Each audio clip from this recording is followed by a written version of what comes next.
नमस्कार, मैं डॉक्टर योगेंद्र कुमार, सहायक आचार्य स्वास्थ्य, राजकीय कन्या महाविद्यालय अजमेर। आज का हमारा विषय निवेश फलन है और निवेश की प्रेरणा है इन्वेस्टमेंट इन फंक्शन और इंड्यूसमेंट टू इन्वेस्ट। इससे पहले हमने जो व्याख्यान पढ़ा वो था हमारा निवेश के प्रकार पे, जिसमें हमने स्वायत्त निवेश और प्रेरित निवेश के बारे में पढ़ा तथा प्रेरित निवेश के जो दो पार्ट थे, औसत निवेश प्रवृत्ति और सीमांत निवेश प्रवृत्ति के बारे में पढ़ा। उस व्याख्यान का लिंक डिस्क्रिप्शन बॉक्स में डाल दिया गया है, आप वहां से उसे एक बार देख लें। इसके अलावा निवेश फलन की बात जब करते हैं तो हम आते हैं केन्स के रोजगार सिद्धांत पर। केन्स का रोजगार सिद्धांत जो था हमने पहले पढ़ा, जिसमें राष्ट्रीय आय तथा रोजगार की स्थिति का निर्धारण प्रभावपूर्ण मांग से होता था। यानी प्रभावपूर्ण मांग को बढ़ने पर सरकारी व्यय बढ़ाकर, यानी सरकार निवेश करके गवर्नमेंट एक्सपेंडिचर बढ़ा के राष्ट्रीय आय को बढ़ाने की बात कही गई थी केन्स के अनुसार। तो उसी क्रम में जो वो था वो कंजप्शन ऑफ इन्वेस्टमेंट पर डिपेंड था, तो उसमें उपभोग मांग पर निर्भर करता था और निवेश मांग पर निर्भर करता था।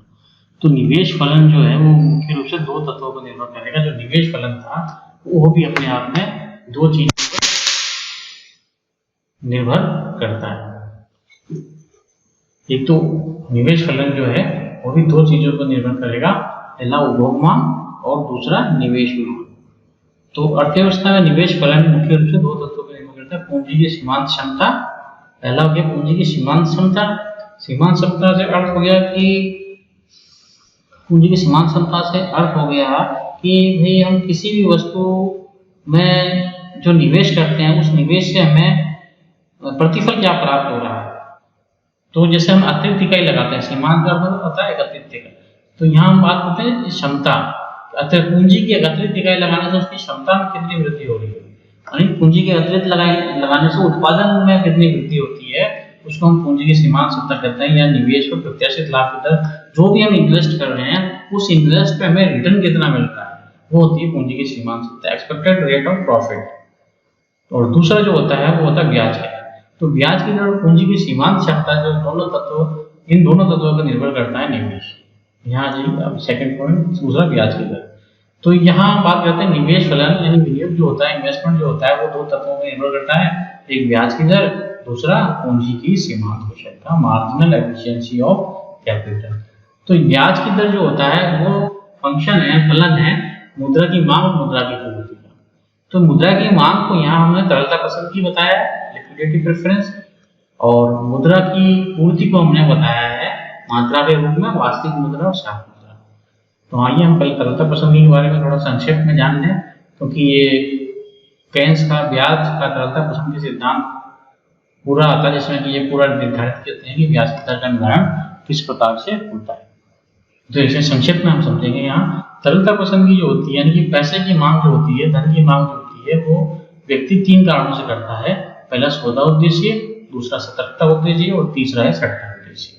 यानी सौदा और सतर्कता उद्देश्य जो होते हैं, यानी सौदा उद्देश्य होता है जो हम रोजमर्रा के जीवन में जो उपयोग करने के लिए दैनिक उपयोग की जो वस्तु खरीदते हैं वो सब हमारा सौदा उद्देश्य के अंतर्गत आती है। दूसरा हमारा सतर्कता उद्देश्य की भविष्य में हम किसी प्रकार की बीमारी के लिए या अन्य कोई घटना घटित होने की संभावना होती है, जिसके लिए पैसा सतर्कता के रूप में बचाते हैं, जैसे बीमा करवा लेते हैं या अन्य किसी प्रकार के कोष करते हैं या बैंक में जमा करते हैं कि भविष्य में किसी प्रकार की घटना का डर रहता है, तो उसमें हम सतर्क रहते हैं। तो इसलिए दोनों कारण सतर्कता, सौदा उद्देश्य और सतर्कता उद्देश्य दोनों किस पर निर्भर करते हैं, आय पर निर्भर करते हैं। इनकी आय ज्यादा होगी तो ये मांग ज्यादा होगी इनके लिए, और आय कम होगी तो मांग कम होगी, यानी इसको हम L1 से डिनोट करते हैं।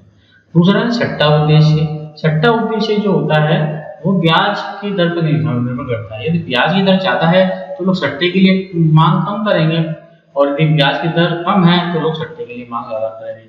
तो ये इसकी आलोचना भी बनेगी, भाई हम ब्याज दर को निर्धारित कर रहे हैं और सट्टा उद्देश्य खुद ही ब्याज से निर्भर है, तो ये कैसे संभव है। तो इसको L2 डिनोट किया गया है, क्योंकि ये ब्याज दर का फलन है, ब्याज से निर्धारित होता है, और ये L1 दोनों को L1 में रखा है क्योंकि आय का फलन है, ये आय से निर्धारित होता है।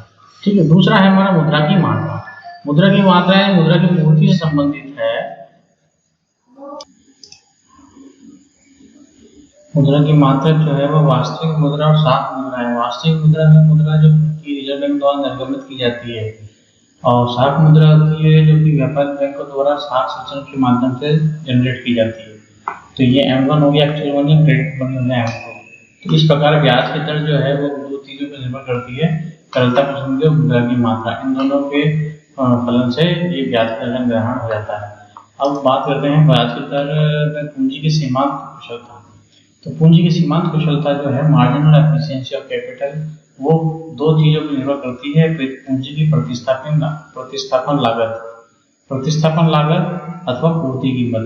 ये वो कीमत होती है जो कि किसी चीज को रिप्लेसमेंट करने के लिए आवश्यक होती है, यानी उसकी प्रतिस्थापन लागत। जैसे मान लो 20 लाख की मशीन है तो 20 लाख रुपए उसकी लागत हो गई।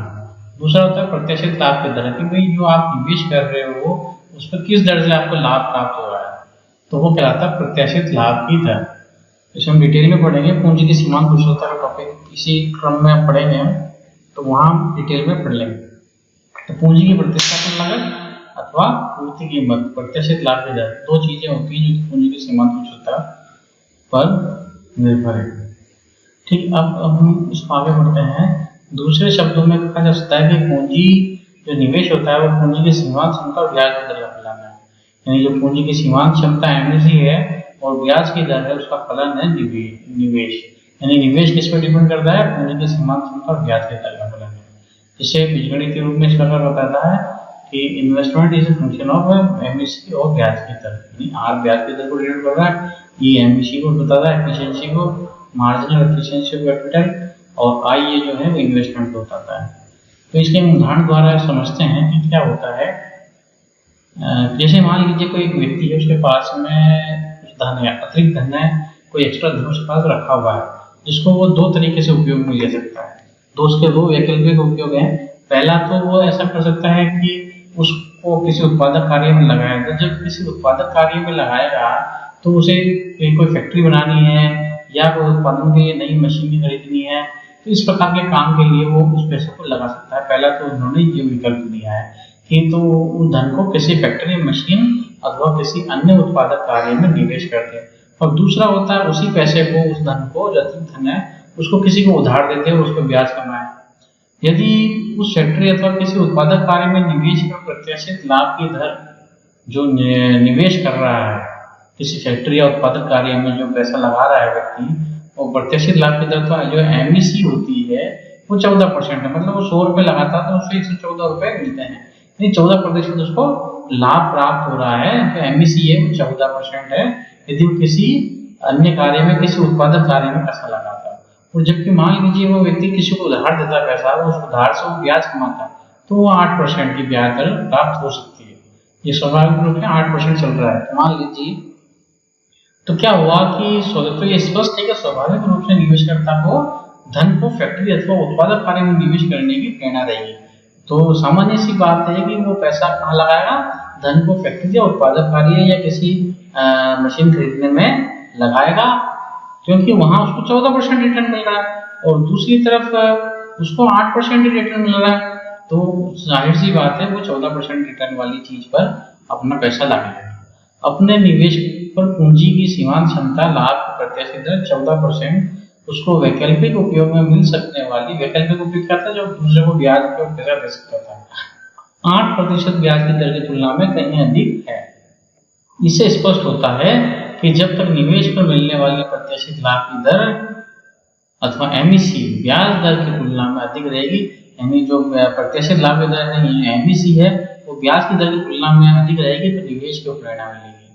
और यदि निवेश करता है दूसरों से उधार लेकर फैक्ट्री, मान लो दूसरे से भी उधार लेकर फैक्ट्री में या किसी उत्पादक कार्य में माल संग्रह में लगा था, तो उसे लाभ हुआ, क्योंकि उसे 14% की तरह से रिटर्न मिला एमईसी, और ब्याज कितना देना पड़ा, 8%। तो 6% का लाभ उसको फ्री हो गया। इसलिए वो दूसरे से उधार लेकर या बैंकों से उधार लेकर भी वो अपने उत्पादक कार्य में पैसा लगाए, निवेश करे, तो उसे फायदा होगा उत्पादक करता। तो जब उस पर मिलने वाली प्रत्याशित लाभ की दर एमईसी द्वारा चुकाए जाने वाली ब्याज की दर से अधिक होती है। तो इस प्रकार से हमने देखा कि दो तरह का उपयोग कर सकता था, एक ब्याज की दर के माध्यम से, एक निवेश के माध्यम से। तो उस निवेश में यदि एमईसी ज्यादा है तो व्यक्ति निवेश ज्यादा करेगा, और यदि एमईसी कम है तो निवेश कम करेगा। तो इस प्रकार से जो निवेश होता है वो दो तत्वों पर निर्भर हो गया, ब्याज की दर और पूंजी की सीमा क्षमता। तो आप देखिए ब्याज की दर यदि ज्यादा है तो व्यक्ति निवेश कम करेगा, क्योंकि वो ब्याज दर के माध्यम से पैसा उठाने लग जाएगा, और ब्याज की दर कम होगी तो वो निवेश करेगा कि उसको उधार लेकर भी अपने कार्य को, अपने उत्पादक कार्य में पैसा लगाएगा, निवेश करेगा। तो ये दोनों में विपरीत संबंध हो गया, ठीक है। यानी ब्याज की दर ज्यादा है तो निवेश कम हो रहा है, ब्याज की दर कम है तो निवेश ज्यादा हो रहा है। और पूंजी की सीमांत कुशलता से इसमें सीधा संबंध हो गया, जितनी आपकी पूंजी की सीमांत कुशलता अधिक रहेगी, मार्जिनल एफिशिएंसी ऑफ कैपिटल अधिक होगा तो वो निवेश करेगा, और इसके विपरीत यदि मार्जिनल एफिशिएंसी ऑफ कैपिटल कम होगा तो वो निवेश नहीं करेगा। तो इस प्रकार की दो तत्व हैं जो कि निवेश को प्रभावित करते हैं। पहला हो गया ब्याज की दर, दूसरा होगा पूंजी की सीमांत कुशलता। ठीक, आगे अब हम बढ़ते हैं पूंजी की सीमांत कुशलता। पूंजी की सीमांत कुशलता की पूरी डिटेल पढ़ेंगे कि ये किस प्रकार से कार्य होता है, इसकी क्या डेफिनेशन होती है, इसमें कौन सा फॉर्मूला होता है। धन्यवाद।